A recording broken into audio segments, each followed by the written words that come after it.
Do you have an inability to stay asleep? You go to bed, you're able to fall asleep, but then 2 hours later, you just keep waking up and tossing and turning, and then you try to go back to bed, you're unable to. That's your inability to stay asleep, and that could be really a cause of metabolic issues or your adrenals. I'm Dr. Carrie Lamb. This is Dr. Michael Lamb. Is this something that you've dealt with? Well, personally, I went through this, and we see so many people that has this kind of challenge, and unfortunately, most people don't really know how to approach this issue, and simplistically, they try to take more sleep aids and more medication, which does sometimes work to suppress the body's neurotransmitters to go to sleep, but actually they don't work very well long term. And the reason is because, if you understand truly the neuroendometabolic stress response, there are 6 circuits and 12 systems, and each of these circuits can lead to sleep maintenance issues.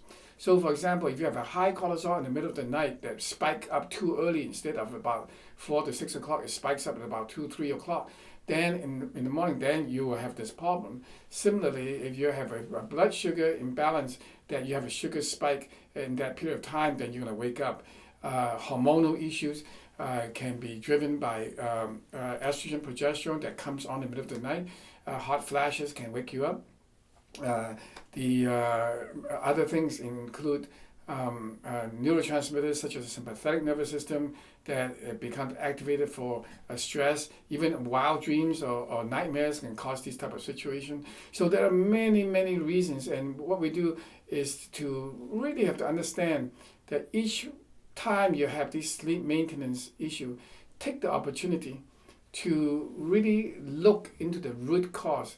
Is it metabolic issues, a bioenergetic problem? Is it a detoxification problem? Is it a hormonal problem? Is it a neuroaffect problem? And take the time, because the body sends you these signals.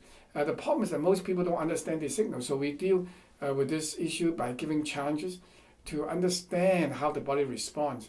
And by doing these challenges at home, for example, then we will be able to know which of the circuits are maybe in balance, and then using nutritionals to help the body rebalance itself. Then the body will reward you, and you'll be amazed, how well people sleep, and it can be very quickly if you give the body the right tools. But most people don't. They just jump to conclusions, and they just, let me take a sleep aid, let me take this, let me take that. And they get frustrated, and then they become worse, because if you don't have a good sleep, it's a fact. You're not going to feel well during the day.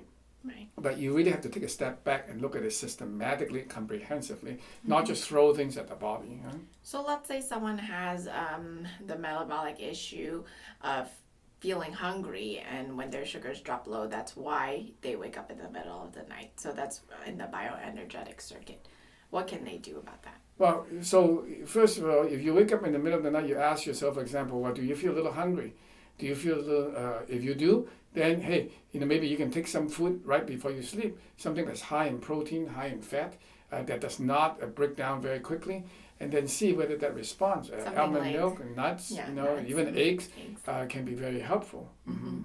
And even if they wake up in the middle of the night, you can also try that little snack if you're feeling hungry when you wake up. Mm-hmm. Some people are afraid to eat in the middle of the night because they feel like, I'm not going to be able to digest that very well. But we've seen that people with adrenal fatigue, they get their metabolism feels like they need to eat every 2 to 3 hours. So if that happens during the daytime, it also happens at night, where you need to feed your body what it needs when it needs it.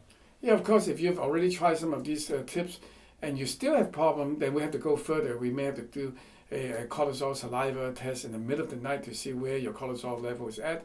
And there are things that can be done that is relatively simple to ascertain relatively accurately what is the problem. But these are all things that takes a experienced personnel to really understand the physiology. So it's not just about taking about melatonin, take about theanine, take about GABA, taking HTP, and if that fails, take sleep medications. Because after a while, if you keep doing that, not only do you not deal with the root problem, you actually suppress the symptoms only, and the root continue to be problematic. And after a while, you get worse and worse and worse.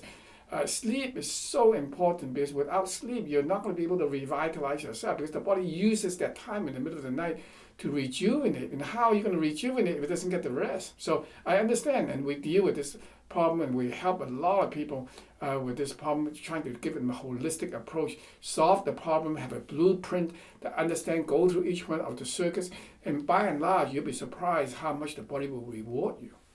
So that's our comprehensive video about the sleep and inability to stay asleep. So we hope you enjoyed this video. Make sure to like it and share it. We're here to empower you to take control of your own health.